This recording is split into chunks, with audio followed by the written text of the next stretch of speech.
Terbaring lemah hingga diterpa hoaks kematian, Fahmi Bo temukan harapan di pelukan Raffi Ahmad. Raffi Ahmad malaikat penolong bagi Fahmi Bo yang kini sedang berjuang sembuh untuk penyakitnya. Kondisi Fahmi Bo dengan segala keterbatasannya mendapat perhatian dari Raffi Ahmad. Suami Nagita Slavina itu datang menjenguk Fahmi Bo yang kini terbaring lemah. Fahmi Bo selama ini hidup di sebuah kos-kosan kecil.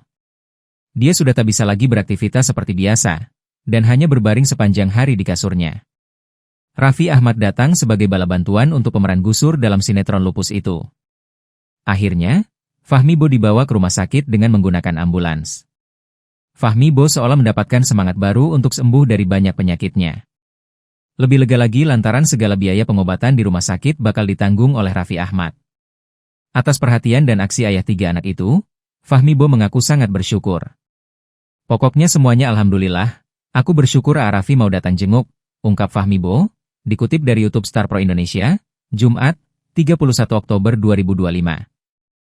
Apalagi dia ada niat membawa aku ke rumah sakit, sambungnya. Bahkan, kata Fahmi, Raffi Ahmad bakal menanggung seluruh biaya rumah sakitnya.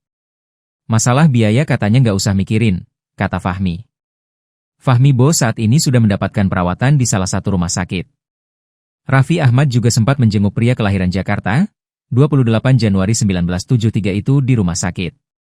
Aktor Fahmi Bo saat ini sedang berjuang melawan berbagai penyakit komplikasi yang dideritanya. Penyakit yang dideritanya antara lain diabetes, pengeroposan tulang, hingga asam urat. Bahkan, Fahmi Bo sampai diisukan meninggal dunia. Alih-alih marah, aktor kelahiran Jakarta, 28 Januari 1973 ini hanya bisa pasrah saat diberitakan telah tutup usia.